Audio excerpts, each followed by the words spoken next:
Welcome to the Explainer. Let's just dive right in, because we're looking at a massive $7.8 million Sony settlement that might actually drop some credits directly into your gaming account.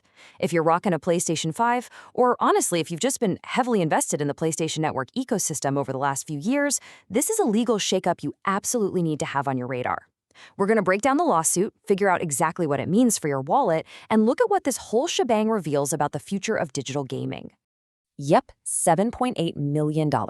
That's the exact figure of a newly approved preliminary settlement tied directly to digital game purchases on PlayStation. A federal judge just gave the preliminary green light for this payout, moving what's been a super lengthy, complex legal battle one huge step closer to the finish line.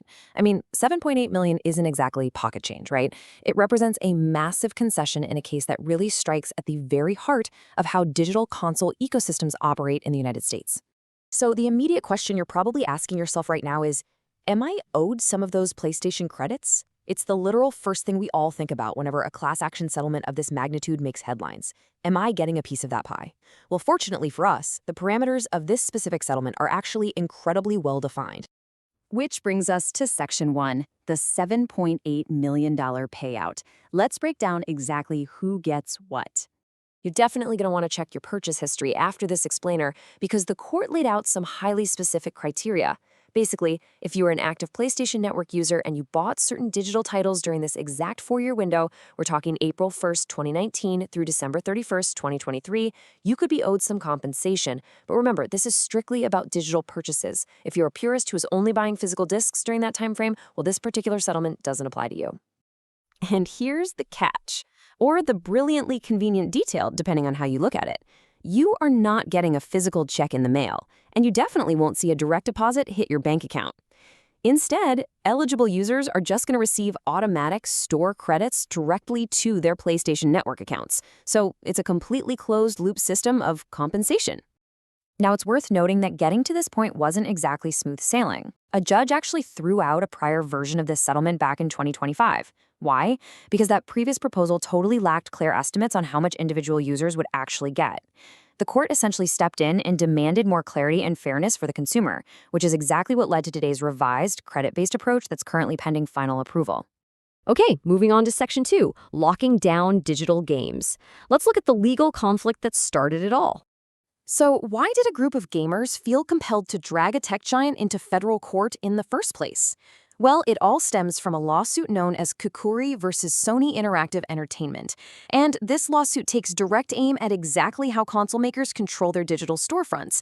The core allegation here is that Sony actively restricted competition within the PlayStation ecosystem, essentially giving themselves absolute, total control over how software gets distributed to players. The timeline here is absolutely crucial. The plaintiffs argue that the real catalyst was a massive policy change back in 2019. That was the year Sony suddenly stopped third-party physical retailers, like GameStop and Best Buy, from selling digital download codes. Remember when you used to drive all the way to a store just to buy a little piece of cardboard with a code printed on it? By killing off that practice, the lawsuit claims Sony effectively forced us to buy our digital games directly and only through the official PlayStation Store. According to the court filings, this restriction allegedly created a total walled garden. The plaintiffs did not mince words here either. They literally pointed to that 2019 policy change as a means of unlawfully monopolizing digital game sales.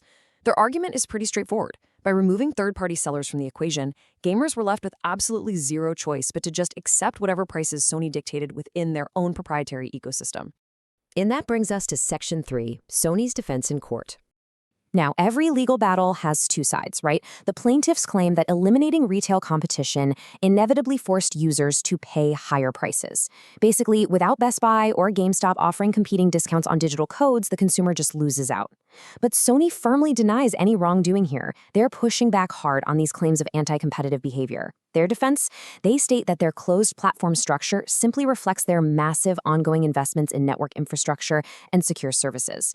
Essentially, they built the house, so they get to set the rules.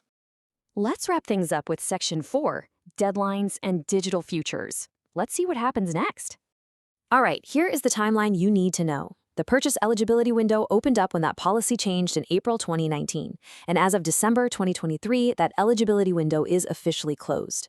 Looking ahead, if you're an eligible user and you want to formally opt out or object to the settlement, you've got until July 2nd, 2026 to do it.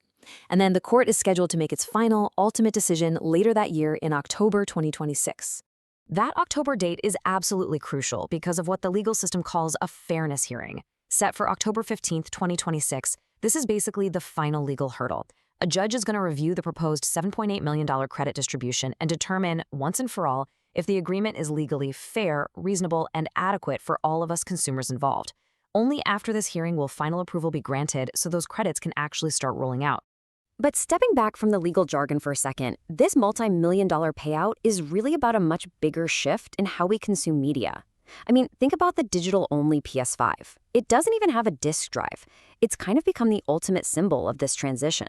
This lawsuit taps directly into a huge, growing conversation about the closed nature of modern platforms. It's really putting a spotlight on how console makers control software distribution in the modern age. As we move further and further away from physical discs and third-party retailers, it leaves us with one pretty provocative thought to consider.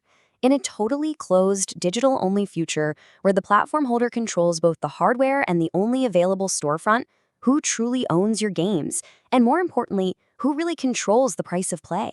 Keep a close eye on that October 2026 hearing, because the outcome is undeniably going to shape the future of digital gaming for a long time to come.